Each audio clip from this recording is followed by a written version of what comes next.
How's it going, everybody? So, alright, I think I have mentioned now, I'm definitely going to make a review off of the Gazette concert, because obviously, I believe, it's been a year, almost a year, since I've seen Baby Metal live at Atlanta. So, yesterday, I just came back from my trip to Dallas. Yesterday, I saw the Gazette for, I can't believe I could say this now, but the second time in my life, and actually at the same exact venue, the Bomb Factory. And I want to talk about that, so I just want to kind of give my review of it and my experience and everything. But I'm kind of like going about this in a nonchalant way, because I have a feeling my opinion may piss off some people. I have a tendency to do that. Be negative and whatever. Like, first of all, let me just get this right out of the way. Great show. I don't, that's not to be not expected, But, there's definitely some things, and this is from me, and I want to keep in mind two things. One, I saw them 3 years ago, do Dogma, the majority of the songs off of their Dogma album, which is, in my opinion, is their best album, and I do not think they're ever going to be able to top it. I think they set the bar, and everything else is just going to be like great music, but it's not going to be Dogma levels. And so, compared to what I've seen 3 years ago, and where I was at my life 3 years ago, that emotionally impacted me in a way I will never forget. Last night did not do that for me. So just keep that in mind. If you're a person who saw this concert last night, because I do know there was some women behind me who were like, I can't believe this is happening. I can't believe this is about to happen, as the line was finally moving forward. That was me 3 years ago. Wasn't necessarily me yesterday, for multiple reasons I'll get into. And, and then the second thing I wanted to talk about, I'm going to apologize in advance if I come off a little too negative. I do have a lot of good things to say. This is my favorite band of all time, so yeah, obviously. But I had a miserable day yesterday. I flew in from Tampa to Dallas, and everything about my trip fucking sucked.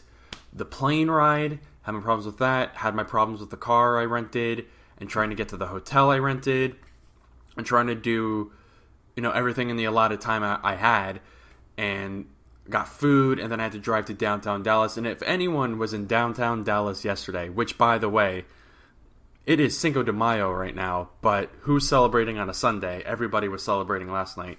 Parking was a goddamn nightmare. And then the line, I get it, you paid $200, VIP and everything. But there was a lot of people in the VIP line who weren't even there for the Gazette concert. There was some other club that's right next to the Bomb Factory. There was a shit ton of people that were going in that got in line, and just, the line was a gigantic clusterfuck last night. And I think the VIP people, if you were VIP last night, you're not going to know what I'm talking about. If you were a general audience member like I was it just me, or did it seem like Bomb Factory didn't have their shit together? Something was just off. Something was off about the whole night last night. There was just so much about last night that was off. Maybe this was me. Maybe this is my conceited, not conceited, but my cynical, just negative, older brain now, where I'm just there was just a lot about yesterday that felt wrong. Maybe it was just because I was having a really shitty day, but it felt like that line was not properly managed. And if you weren't there, you didn't get in. If you weren't VIP, I'm not speaking about VIP, you got in. Congratulations, I'm happy for you. I really am, actually. I wish I could have done that. If I thought I was going by myself and knew that months ago when I bought the ticket, I would have bought a VIP ticket for sure. But I mentioned my situation where I was in a relationship. We broke up, so I gave my ticket to somebody who I met at the concert. Didn't really say anything. It's like, hi, here's the ticket. Hey, thanks. Enjoy the show. That was pretty much the conversation. But, if that person's watching, I hope you enjoyed the show. But, yeah, so I just went online, and the way the line was okay, I'm just trying to... So this is the Bomb Factory, right? So you have to be all the way over here, and then there's a road in between. So obviously we can't stand in that road. So they divided the line and alright, once the other road begins past the road where all the trucks are coming through, line up by the other building. So there's a big gap. which was weird because it's not how they did that 3 years ago. You can even watch it in the documentary. It goes by super fast in the documentary, but in the documentary, and just how it was 3 years ago, instead of having us divide one line into two lines because of a gap in the road, what they did was, once it got to that gap in the road, they just wrapped us around. They wrapped us around the building, but I want to say the building that they had us wrap around, now actually I think about it, I get it. I get why they did it. Because I believe that building they had us wrap around, it wasn't just the bomb factory. I think it was an empty building. But now that empty building was a club, which I saw, it was like a Middle Eastern club. Hopefully I don't sound too white. But it was all like Middle Eastern or Indian people, and that was it. And I guess some of them were confused where it's like, oh, is this the line to get in that club? So they waited in the VIP line, and once the VIP line came, they exited that and went to the club. Because I saw a whole bunch of people waiting to get into that club that were in the VIP line. But the doors were supposed to open at 7. The show was supposed to start at 8. Now, I've been to a lot of concerts. I know that's not usually how it goes. Usually it's a little late, but this time it was a little excessively late. As someone who was on the other side of the line, I didn't get in until 7:40. And there was a good chunk of time, at least 20 minutes, where I did not see the line move at all after 7 p.m. And I want to know what's up with that. Maybe is there someone watching who was ahead of the line? Am I speaking ignorantly here? Am I completely wrong? What the fuck happened? Why did we get in so late? So once I got into 7:40, then it was time for me to get into the line for, or like 7:20, 7:30, somewhere like 7:30. I'll say 7:30-ish. Because I believe I got in the, it was like 7:35, 7:30. I got in the line for the merch, which was gigantic, which again, I don't remember it being that bad 3 years ago. Like, I remember waiting in line, but not for like 25 minutes like I did last night. And, it's just, the situation just seemed like shit. It just didn't seem properly handled well, but maybe that was because this club opened up behind it. There's some confusion. I don't know. I didn't like how that situation was handled. But, alright. So let's get about the Gazette now. I'm done with the bomb factory. So, the first thing I want to talk about is merch. I'm wearing the shirt right here, one of them. I bought 2 shirts like I did 3 years ago. Again, I feel like I'm going to piss people off. So this is going to be the first negative thing I'm going to say. Is it just me, or does the merch this tour suck? Isn't it just a little weird? A little odd? So, alright. I'll show you the 2 shirts. You can judge for yourself. There was a couple other things. There was a few other things, but by the time I got in, things were selling out. So, alright. So this was the shirt I got. So as you can see, Ninth God Smell. What the fuck does that mean? And so here's the back of it. Oh, you just saw some nip. I apologize. No one needs to see that. Alright. I'm going to try to pop this up as best as I can for you guys. So cool. It's the cover of the album. Awesome. It says World Tour. But then it gets literally the cover of the album. And, So, alright. So, as you can see, here's what I want to pay attention to. Let me zoom in on that. It's literally someone took a picture of the album. Because you can even see it. Why is this on a shirt?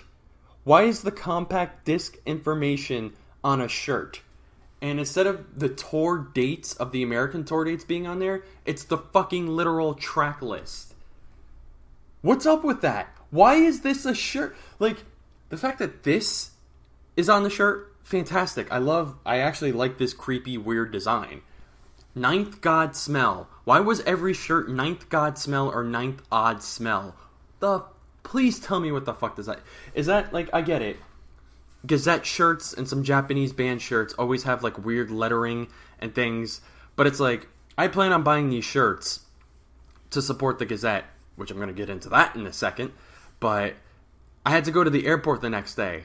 So, that says Ninth God Smell, while the other shirt, which this is a Japanese import shirt, which is why it was more expensive, Ninth Odd Smell. What does that mean? Is that a bad translation? Is that just Gazette being like, we're weird and edgy? Does that have a meaning that I don't know. So, okay. It's in the style of Stranger Things, which legally can you get away with that? But it's an official import because it came, like, when you pick this out, they give you a bag with the shirt neatly folded inside of it. It's also kind of cool. Isn't this Rookie's like official, like his own merchandise, or the Gazette's official merchandise? Rad Black Moral. I'm pretty sure Black Moral or something's like his official, like his designs. So here's the back. Enhancement, Tour 18, Phase 1. So yeah, you get tour dates in this one, but it's all the Japanese ones. Phase 2. You get some other, proof of life, some stuff, some weird stuff on the back. Now, this one I do like the most. I just didn't wear this one. I don't know. I feel like there's designs on some shirts I wish if they were kind of combined. I like the fact that it's white. It was the only white shirt there. I don't give two shits about Stranger Things, but at the same time, it's like, I don't care. I want this. But to me, the designs were way off. They were a little too weird. And as someone who had to like walk around an airport, it's like, oh, what's ninth odd smell? What's ninth god smell? I'm like, I don't know. It's just supporting my favorite band, man. I don't know what that means. I don't know. It's a weird Japanese thing. And I don't want to say that, but it's the best explanation my ignorant white brain can think of. One last thing on merch. Yeah, this didn't skimp on prices, did they?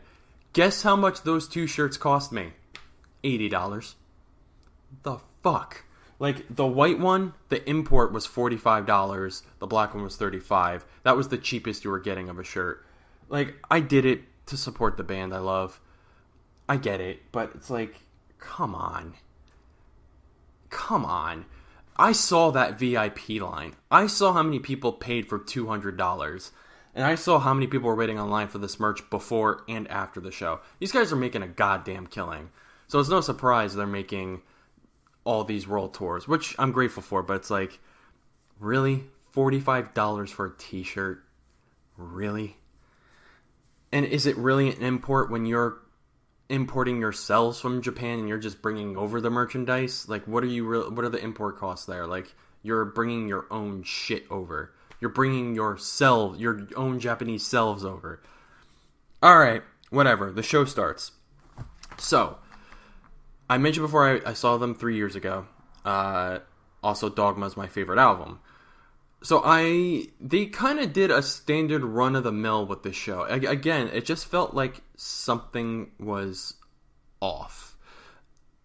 They killed it. The crowd was wild. Even Rookie and Rada, I saw them post on Twitter and Instagram. Like, we love you guys. Thank you. Dallas is great. It's awesome. But it just kind of felt run-of-the-mill. It just felt like, we're in, we're out, we did our thing, bada bing, bada boom, we're out. Like, it just kind of felt like run-of-the-mill, and I don't know. Like, they came out, performed a whole bunch of songs. Rookie every once in a while was like, ready to get fucked up? And, of course, we're all like, yeah! And then, they performed, actually, someone amazingly put up the track list already on the internet, so I can read for you what they played, if you didn't go. They played 13 songs. They did their thing. Last song! Then perform the last song. It's not really the last song. You gotta wait 20 more minutes. Cry for, encore and screaming and whatever. There was one woman in front of me who was a goddamn banshee. Woo! And like, okay, alright, can you stop? Can you stop, please? Like, I get cheering and yelling encore, but don't unleash the banshee right in my ear. God damn. So they came out and performed 3 songs, which is what they did not last year, but 3 years ago. And it's a weird set of songs, but this track list surprised me, but not in the best way. And I feel like, again, a lot of people are going to be like, I love the track list. How they did the track lists and what they decided to perform and what they decided not to, you can give or take on that. I think some people agree with me that it was kind of a little surprisingly weak, or like, it just, I don't know, it just, really? You left out some of those songs? You decided to play these? Okay, alright. So here's what I'm going to do. I'm going to read off what they played, and I'm also going to read off, I just found out what they played at their first American tour date earlier in the week in LA. And I think I would have rather had them play what they played in LA. I have just some problems with this, but I'll read them off real quick. Obviously, they came out to their 9,999, their thing. Then you played Falling, Ninth Odd Smell, Gush, Vortex, Gabriel on the Gallows, The Mortal, which was the one I was looking forward to the most, did not disappoint. Rada's bass was super fucking loud. And it kind of got a little distracting when Ruki's like singing, and it's just like, listen to his voice in the ear, bum, bum, bum, bum, bum, bum, bum, bum, bum, and it sounds like Fieldy's like clank, clank, which as a bassist I love. Well, also at the same time I want to hear Ruki's voice. I was more impressed with Ruki being able to like just keep going with it, because like in the back of my mind with that clank in the back of my head, I'd feel like a bit distracted. He didn't get distracted at all, but that's why he's fucking Ruki.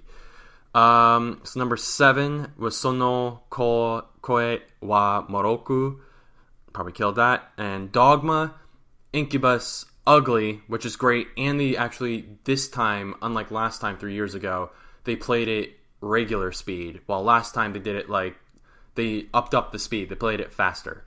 So I was happy they played it, regular speed. Then Abhor God, then Filth and the Beauty, and then they finished with the last song on 9th, which is Unfinished. Then they came back with Blemish. Great fucking song, powerful and energetic. But then they go into Hyena, which everyone like lost their shit for. Like, oh my god, they're playing Hyena. That's an older song, that's good, and all that. It's not as energetic as, their newer stuff, but it was a good, energetic song back then. And they ended it again with Tomorrow Never Dies. Okay. I have my problems with this set list, but first, let me just go back here. This is what they played in Los Angeles on April 30th. Falling, Ninth Odd Smell, Vortex, Gush, Bizarre, The Mortal, then Sono Koe wa Moroku, Undying, Abhor God, Ugly, Two of a Kind, Filth and the Beauty, Unfinished. My god.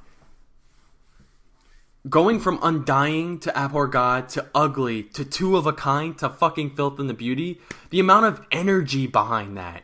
Oh my god, those guys got a fucking show at the end. Holy shit. Oh, I wish we got that. Wow. Then they came back. Yeah, I personally prefer this encore. However, they did play these songs 3 years ago. Oh well. So they came back with Inside Beast, Cockroach, and Tomorrow Never Dies. That was the surprise 3 years ago. Holy shit, they're playing Cockroach. What a weird one to put into their Dogma set. But it fucking killed. Like, holy shit, Cockroach. But as a bassist, I love the bass in that. Alright. Problems with this set list. A lot of these songs they played 3 years ago. So this was a great show for you if you didn't see them live 3 years ago. They performed Gabriel at the Gallows. They performed Vortex. They performed Dogma and Ugly. They performed, Blemish. I don't know if they performed Hyena 3 years ago. And they ended with Tomorrow Never... Why is Tomorrow Never Dies their new ending? Like, they have other songs that they end concerts with. Why is Tomorrow Never Dies, which is a good song, obviously, but it's like I get it. It's about not killing yourself, and there's a positive message there, so go home with that. I don't know. It just doesn't have that emotional connection, I feel like. It doesn't have... A lot of them, they'll, like, drag out and play, make them, like, 6-minute songs. Tomorrow Never Dies is just, like... In the beginning, they kind of take a break, and they say thank you, and then they go back into it. But it's like... It's just weird. Like, why Gabriel on the Gallows? Why are you bringing that one back? Why are you bringing Dogma back?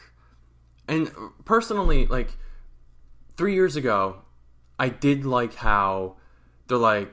3 years ago at the Bomb Factory, they performed the night of that their Undying single came out. And Ruki even said, this is our new song. We're going to play it now. And they played Undying, which at the time was, oh my god, holy shit, we don't even know this song yet. That was the only song I didn't sing to 3 years ago because I didn't know it. And they played it. I personally want to hear Malum live.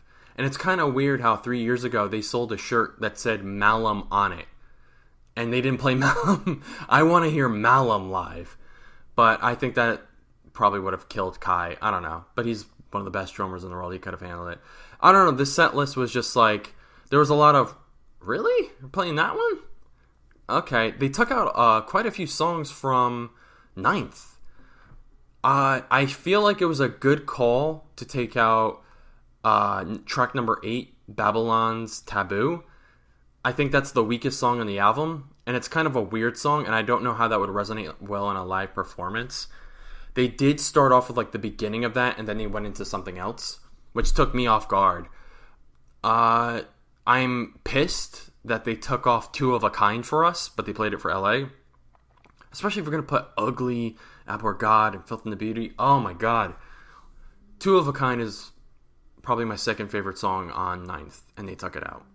But I know a lot of people are happy that they played Hyena. I'm happy for you. Oh, excuse me. But yeah, I don't know. The set list just kind of rubbed me the wrong way. But I was happy when they played their newer songs. I was surprised that they put in as many Dogma songs as they put in. It was just, I don't know. As someone who went to the concert 3 years ago, I heard a lot of the same stuff I heard 3 years ago live. And it kind of was the same exact routine. I will admit, it even felt like they were into it, but you know how it's kind of tradition. I know there was a fan who made, because I've interacted with her on Twitter, who made a banner, and she had people sign it. I got there too late. I wasn't able to sign it, but she said that they got it. They didn't like come out in the encore and like throw it up like they did 3 years ago. They threw it up 3 years ago. It's like thank you and whatever. They just kind of did their thing, went away. It was just kind of bing bang boom. I don't know. Am I wrong here? Did it just feel like it was just off in some way? Great performance. It was definitely, like, I was losing my neck hurts from headbanging so much. Like, I want you to know I enjoyed myself. It just felt like something was off, and I want to know, is it just me? Did anyone else feel this? Maybe it was just because I had a shitty fucking day of traveling, and I will never do that shit again by myself like I did yesterday. And I think that was the problem. 3 years ago, I meant a lot to me. I was with the woman who I loved, and we road tripped, and it was a better experience overall. We found parking. It was, I think, on a weekday. I think that's why it was better, too. It was just a lot less stressful, and it was my first time seeing them. This time, I went by myself. I was pissed off from a lot of things from before, and I didn't like how they're handling the line. So maybe is it just me? Please let me know if I'm just being a little too harsh. If I'm just letting my miserable day impact my overall feeling, where it's like, I love them. If they were to do this again and come back to the Bomb Factory, I don't know if I would travel back to see them. I'm definitely, if I do, I'm doing a road trip for sure. I'm not doing this fucking renting a car and going on a plane bullshit. I just hope they'll be more open-minded to different states. That would be cool. So yeah, I don't know. If I had to give it a score, 8 out of 10. My experience was an 8 out of 10. 7.5 to 8 out of 10. Definitely above average. Definitely, I would say, a little bit above good. It was definitely the best hour and a half of my night there. I got lunch at In-N-Out. That was good. Not better than Five Guys, but it was good. But that was definitely the two best experiences I had. So yeah, so maybe it's just me being an older, cynical dude, but I don't know. Is anyone else relating to me on this? I feel like scrambled brained, because this is just me. I mean, after the concert, I didn't eat. I didn't really drink anything. I just got to my hotel as fast as I could, which the traffic was insane. It was like 24 hours since I ate anything, but I ate. I had some coffee. So I'm making this video. So I'm just like coming at it before like I get too tired and I relax. But yeah, please let me know your thoughts. If you were a general audience member, please let me know your thoughts on your experience. If it was just me being too angry and just not knowing the full situation of whatever was happening at the front of the thing, I want to know your experience. And I know a lot of YouTubers like, engage in the comments below. Engagement in comments is how people get their views and shit up, and how YouTube knows. I don't give two shits about that. I've been making videos on YouTube for over 6 years, and I barely get views. But I know that people who are going to comment on these videos are going to at least try to interact with me and I'm not a big YouTuber, I'm going to interact with you back. So I just want to know, please let me know your feelings on this concert as well. Still love these guys. I'm still going to, praise them as much as I can. It just felt like this concert was like a run-of-the-mill. Don't get me wrong, it's great, but the Gazette are fucking great. Their light show was definitely better this year. You know what? I'll give them that. The light show was fucking amazing this year. The strobe lights they had, I feel like they got more comfortable with this stage, this venue. They're like, okay, we know we can... Actually, I know for a fact that's true because they mentioned that in the documentary. They didn't really know what the Bomb Factory can, what they were able to do. This time they do, and that's why there was a lot more strobe lights and stuff like that. They killed it with the strobe lights and how it matched with the music. I completely forgot about that. Absolutely give that to them. The lighting and everything was way better this year, a lot more involved. So, there it is. I'm going to stick with it. It was an 8 out of 10 experience. There's a lot of things about my day that it was personal, so maybe that's kind of influencing my thing. I mean, hands down, the Dogma tour in 2016 Bomb Factory was a fucking 10 out of 10. But, maybe it's just because I'm a lonely, miserable dude that this time around I was just like, it's not really hitting me. I cried. I legitimately fucking cried twice during their performance in 2016. When Rookie came out and they sang Dogma, which is the first song, I legitimately cried as I'm singing. I looked to my girlfriend at the time like, I'm crying. I didn't know I was capable of crying without being sad. I didn't know I was capable of crying from being happy. And I cried. I forgot what other song. There was another song that once it got going, I started crying. This time, I almost started crying a couple times, but it never really came out. I thought during The Mortal I was going to cry. But no, it's like, this is awesome, but it's not hitting me. It's not hitting me like it did 3 years ago. So I'm just rambling now. I feel like I've said all I can. I don't even feel like I did a good job. I know people get on me for rambling too much. I don't have a script or anything. I'm just going off of memory. So I apologize. I'm deeply sorry if I'm too rambly or whatever, but this is just me talking. So, alright. I'm going to end it there before I say any stupid shit. And I hope you all have a good night. And please, I'm legitimately serious when I say this, let me know your experiences, especially if you're a GA member of the audience, down in the comments below. I'm not just saying that to get likes. You can, or clicks or whatever. You can dislike this video. Everyone else does. I don't care. I'm just posting this because I actually want to talk about this shit and just get it out there. And I want to know, am I alone in how I felt about this show? Leaving it out there. Alright. Have a good night, everybody.